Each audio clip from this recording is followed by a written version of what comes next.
Today, our society is infinitely variable with so many different interests, focal points, and choices that drive us.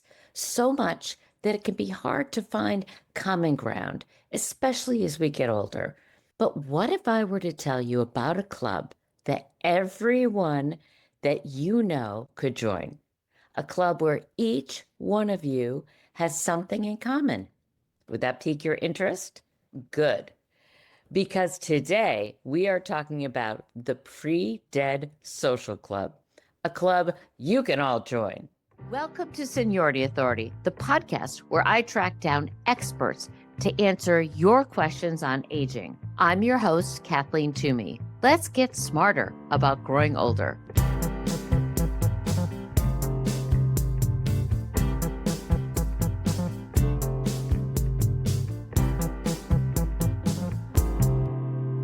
My guest today is my friend Laura Cleminson, an entrepreneur, writer, death doula, TEDx speaker, and someone who took a challenging life event and turned it into a rallying cry.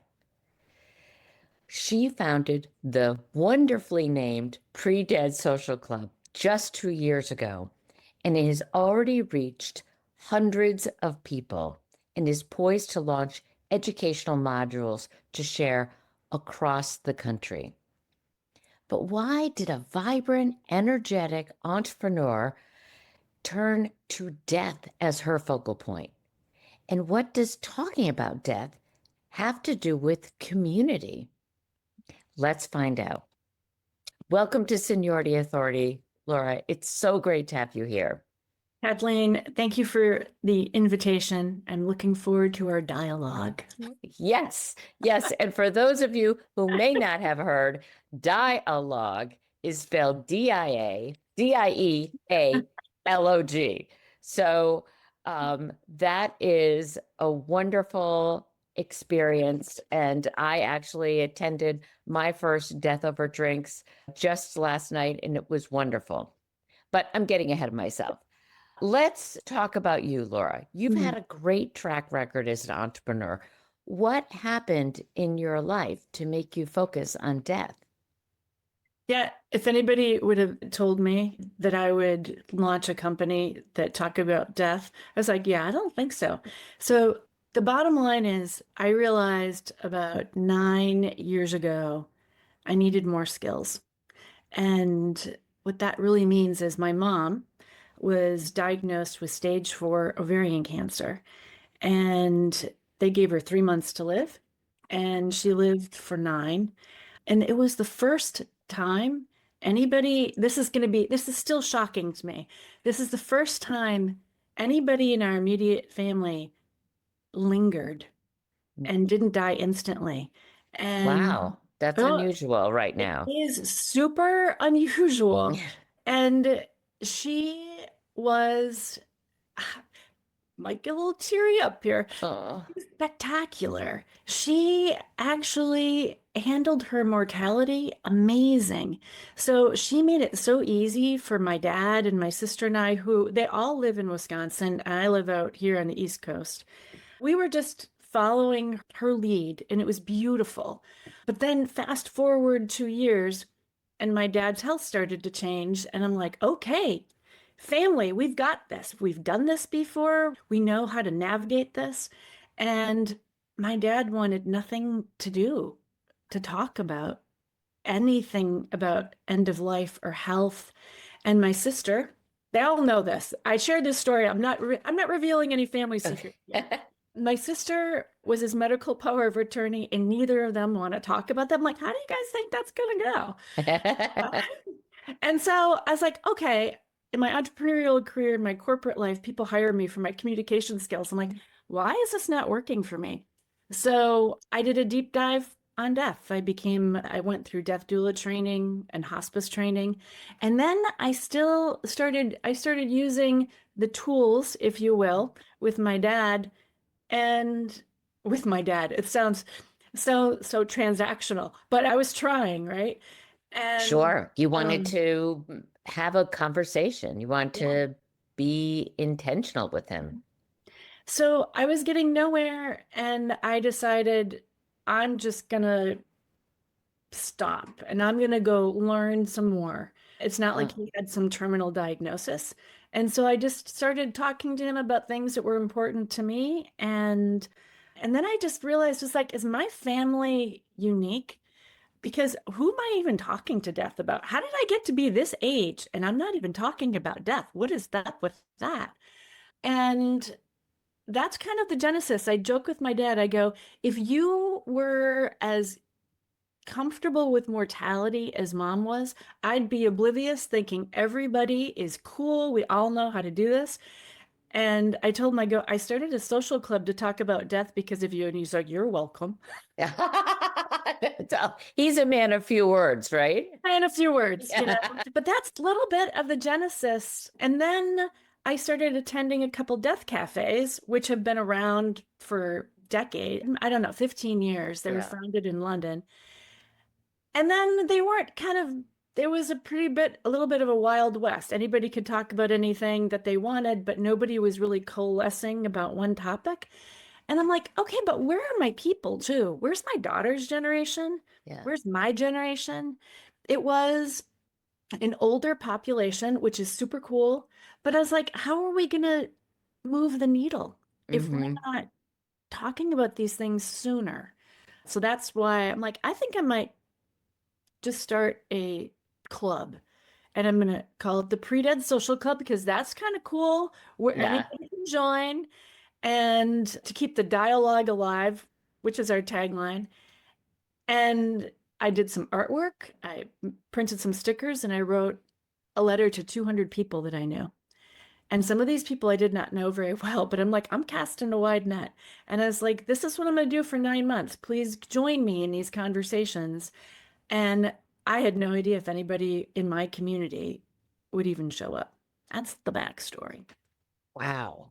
So let's talk about the goal of the Pre-Dead Social Club. And I totally love that name. I don't know anyone that doesn't love that name Mm. because it's different than a death cafe. And I have experienced it. It was actually a lot more fun and very rewarding than I anticipated. A lot of laughter, multi generations. What was the goal in starting the Pre-Dead Social Club?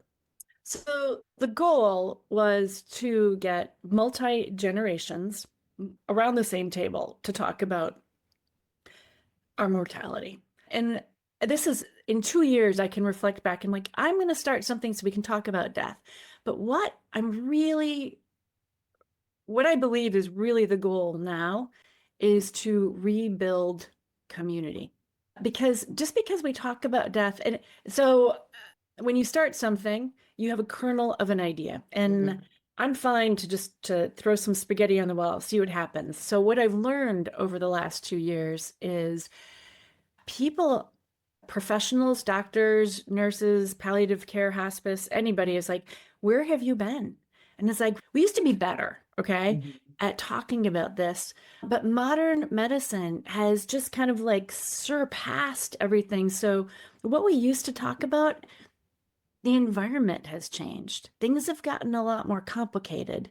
So the goal is still multiple generations to navigate and have these conversations, but it's really about rebuilding community, more comfortable to explore death one topic at a time.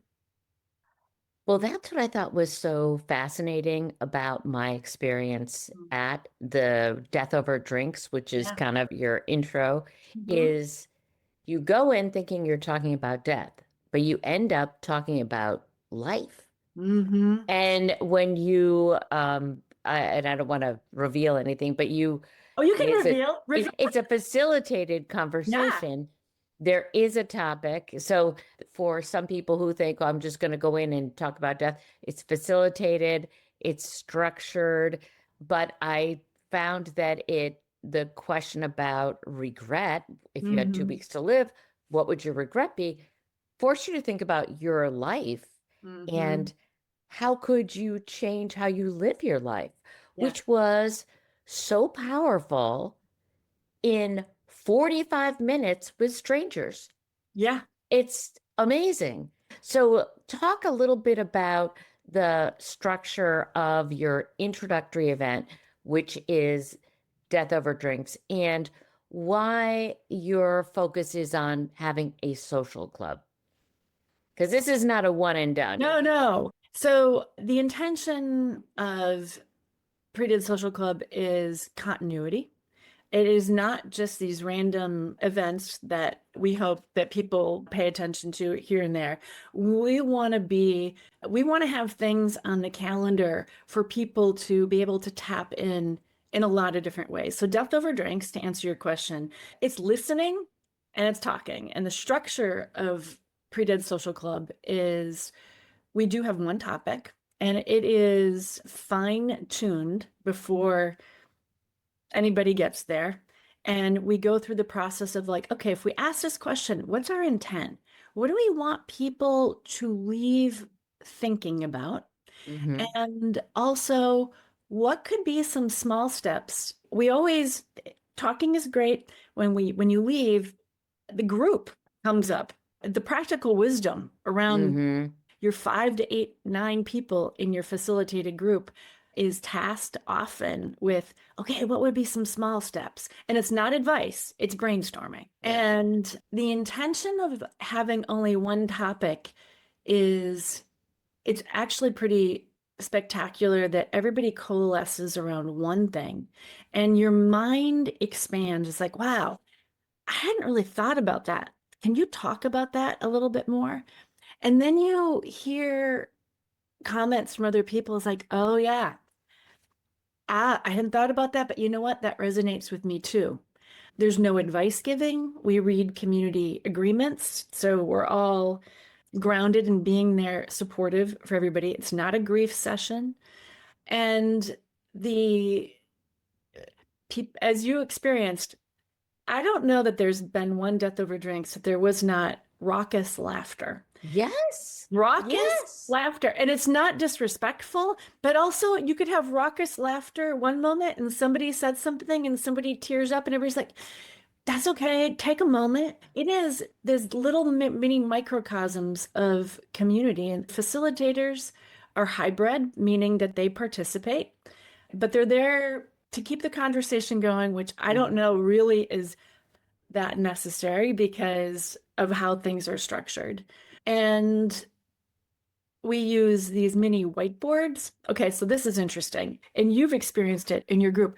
You guys, I mean, if you just look around, if you just raise your head up from your group, it's like, oh, everybody is leaning in, engaged. Yes. And you might have been to Death Over Drinks before, but now you're in a different group. You've never talked to these people. And facilitators have these little mini whiteboards that we ask them. It's like, listen, we're talking, there's power in writing something down, right? Mm-hmm. So capture that. It's like, oh, I want to remember that. And or, oh, this is a small step. Put that down. And we have the facilitators kind of recap, use the whiteboard as a tool. Because what was happening during last gasps? Yes, we have this thing called last gasps at the end of Death Over Drinks. We want to kind of recap and bring everybody back together. And I think what people realize is, okay, even though I might have wanted to be on that table over there, they kind of came up with a lot of the same stuff. Yeah. And there's people built on when we went through and did our recap, people felt free to call out, oh, I like that idea, or Yeah, I have something similar to that idea. yeah. You have built this little community in 45 minutes that I believe that the next time people go out, like to the grocery store, they're like, you look familiar. And it's Mm-hmm. like, oh, that's right. I saw you at Death Over Drinks. Yeah. And what was truly amazing to me, it was a frigid cold night. Oh, It was a location that is out of the way that you have mm, to drive to intentionally. mhm. And there were 40 people, everywhere from 25 to 85, Oh because no, 94. 94. Okay, I was gonna say, 94. I know one of the people was 85 and Yeah, my facilitator was 20s. 26. I know. It's really incredible the span of ages. So you have really succeeded in attracting that intergenerational mix, which I think is very hard these days. Mm. And what is absolutely beautiful is some of the feedback that I get, especially from the older generation, is they're like, oh, I had a great conversation with this, like, I'm sorry, this 30-year-old wanted to come out and talk about death. And I'm like, right? But Yeah. it's like the beautiful sharing that happens and the perspective growing. And if you think about the fact that we're getting older, we're living longer. Right. We're not necessarily living healthier, but a lot of these people, and okay, and even add to that, many people haven't gotten married. They might not have kids. It's like, Yes. so who do I process this with? Because also we live in different time zones and different zip Hmm. codes. So that goes back to the importance of rebuilding community with people that are interested in talking about this. The other night, there was a woman that was there that was new that I said, how did you hear about this? She goes, well, I was looking for something. I'm quoting her. I Yeah. was looking for something fun to do on Eventbrite. And I'm like, good for you. Okay. And at the end, I circled back around with her. I'm like, what did you think? Okay, so she's new in the area. She's been here for 9 years from Rhode Island, and she's maybe, I don't know, in her 40s. And she goes, this was amazing. I'm going to bring my husband back next time. And that is what happens is you Yeah. see people try it out, Hmm. and then you see them show up the next time with somebody else, might be a neighbor or a friend. I've seen people bring their parents, or parents are bringing their children.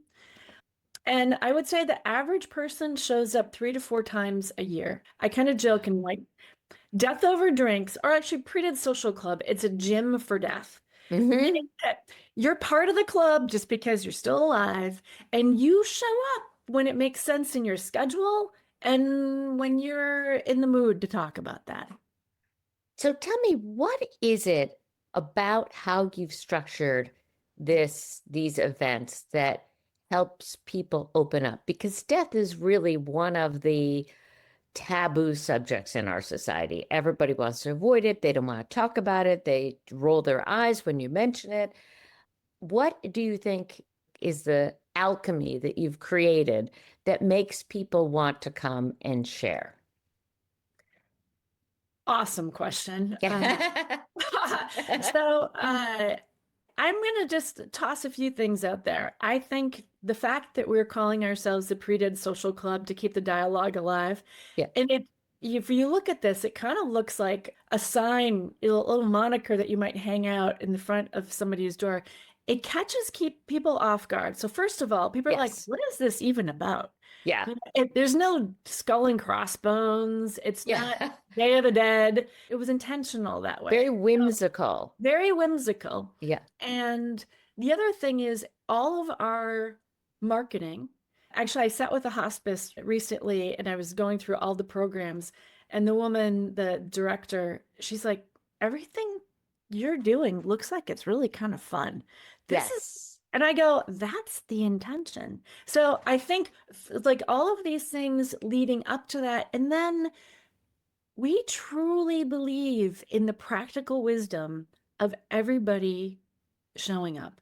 Hmm. We just haven't had the time and the experience to have these conversations because of the taboo. And maybe, like, if, for instance, myself, nobody in my family wanted to talk about it. And my poor partner, I'm like, I can only talk to him about death so much. And I'm like, I need to find more people. So I think when you lead with elevating the practical wisdom, letting people know it's like, you guys have this. It's like, even though everything that we do might be classified as death education, we never call it death education. Also, one aspect is you open it up to everyone to share equally, and you're not saying, I am the expert on death, and I'm going to tell you these four things that you need to know.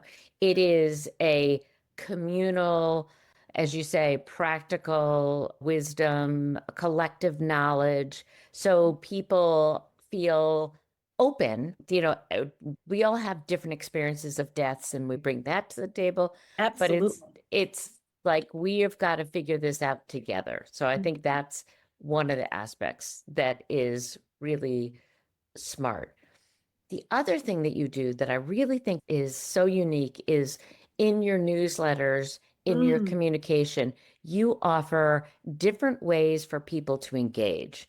So there's listening ways, there's mm, reading ways, there's engaging ways. So you welcome people who are introverts as well as extroverts, people that want mhm. to read quietly.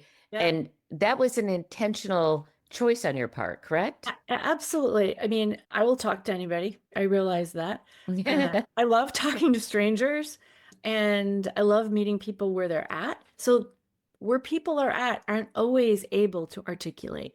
So, to be a successful social club is you got to offer people a lot of different ways to tap in.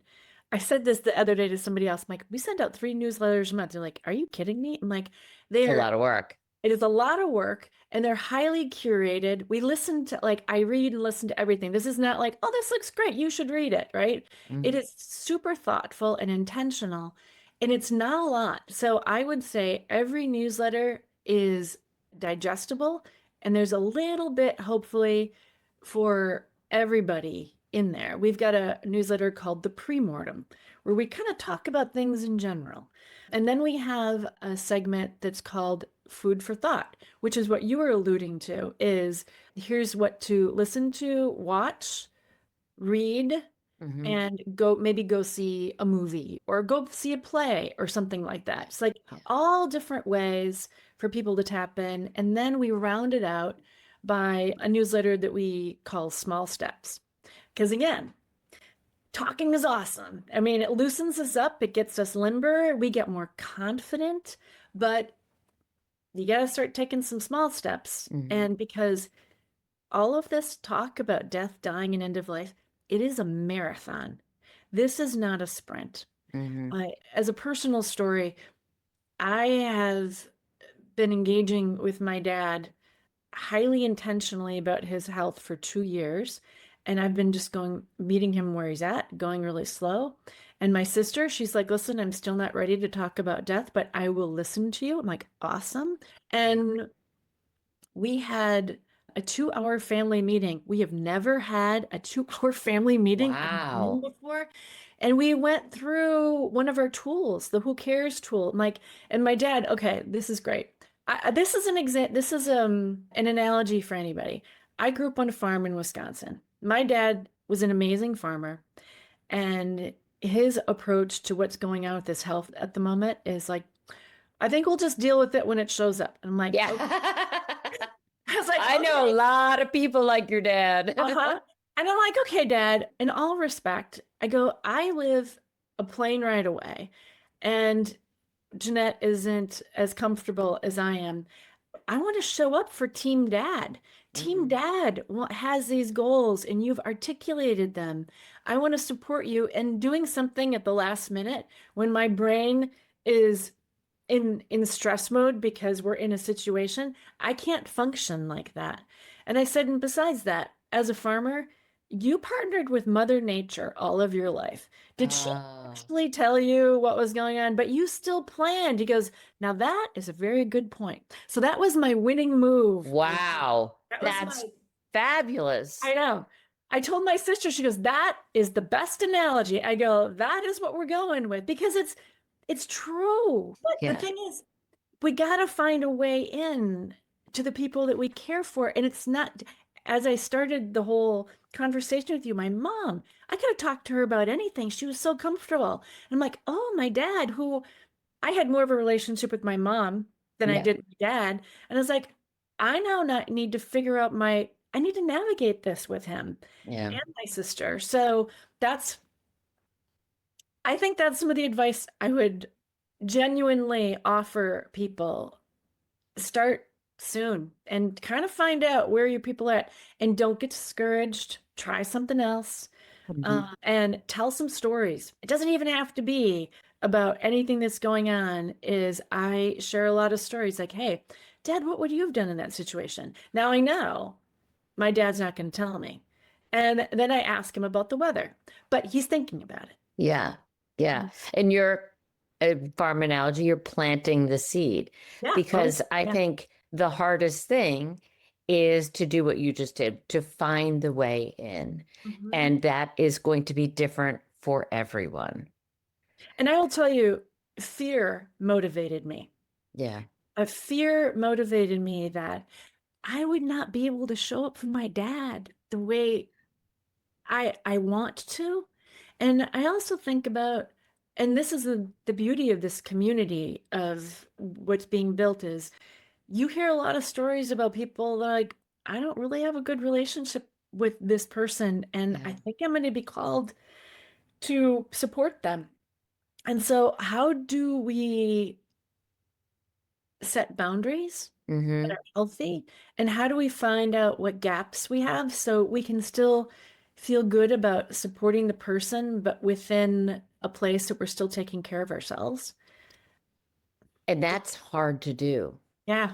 What would your advice be to our listeners if they are trying to find a way in? What would you recommend Mm. that they do? Or in general, what would you recommend to our listeners that they do if they want to start having conversation with someone that is going to be difficult? People like your mom are very, very rare. You're right. There's a couple things. Is sometimes I think we make assumptions of, okay, I am the daughter. You have certain expectations of me, right? So one of the suggestions is don't make any assumptions, Mhm. and start a conversation. And again, this is not all about people who are in their 80s and 90s. This is at any time. This could be with your partner. It could be with, I have these conversations with my daughter who's 34, and she's like, Mom, I'm like, no, no, no. Like, okay, cool. You don't want to have the conversation. This is my request to you. Yeah. I have a minute of something I want to share with you, and I just want you to hear it and let me know that you heard it. Like, start small. That's great. Yeah, That's a really great suggestion to say, don't react. I love that idea. yeah. I Because love that. there's also times where I hear people say, I'm trying to talk to so and so, and they just don't want to engage. And I'm like, well, maybe start with what's important to you. Have you had that conversation? Because if we lead by example, that gives people, it just takes the charge out. And It it, does. it perhaps even opens up, it's like, oh, can you tell me, like, really? You think that? Now all of a sudden it's like, okay, now we're kind of talking. Because you Yeah, found common ground. You're not saying, I'm talking to you about death because you're going to die. You say, here's what's important to me when I die, because I'm also part of the pre-dead social club and I will be dying at some yeah. point. Yeah. And I think about where I left off many years ago with my dad is if the only thing that happens is I've been sharing for years what's important to me. And when push comes to shove at an inflection point or a critical moment, he, I know he's listening. And he might say, Laura, remember when you said that? Well, that's important to me too. I'm like, awesome. This is the ninth hour, but you can communicate, Yeah. is I think the other piece is don't have any expectations. It's like once we have expectations, things get complicated. Ah, that is awesome advice. And finally, how can our listeners engage with the Pre-Dead Social Club if they don't live in the East Coast? And how would you suggest they get involved? Well, we're doing a couple things. As I said, we're really big on in-person community. Maybe I really didn't actually say that, but it is a lot of face-to-face because I think that's critical. I think we have a desert of opportunities to talk about these things. So, but knowing that not everybody is within driving distance to these events, we are starting some virtual opportunities. We have virtual author talks and other Yeah. things, but sign up for the newsletter. And also, one of the goals in this year is we're going to be starting some affiliate programs, which means that I would love to have a pre-den social club in every city that wants one. So people have been reaching out from Florida, from New York, from Connecticut, all over the place. Like, how can we bring your programs that you've been working on and using for 2 years to our community. So if you know somebody in your community that, I don't know, might be a death doula, somebody who's passionate about this, put them in touch. And there's an opportunity to bring some of these programs live and in person to where they live. Awesome. So listeners, go to predeadsocialclub.com, check out the website, sign up for the newsletter, and start talking. Start getting all these rich materials that Laura's cultivated and curated and put together, because it is definitely worth your time, and it is of strangely empowering and good feeling to connect with people and talk about this, because you have the opportunity to make a change in your life by doing this. And it is very fun, very rewarding. Laura, you're an incredible pioneer in this whole topic. Thank you so much for being with us today. Thank you, Kathleen, for the opportunity. And thanks for showing up to Death Over Drinks and it was experiencing it. I love it. It was great. It's not going to be my last. Okay, I will awesome. go again.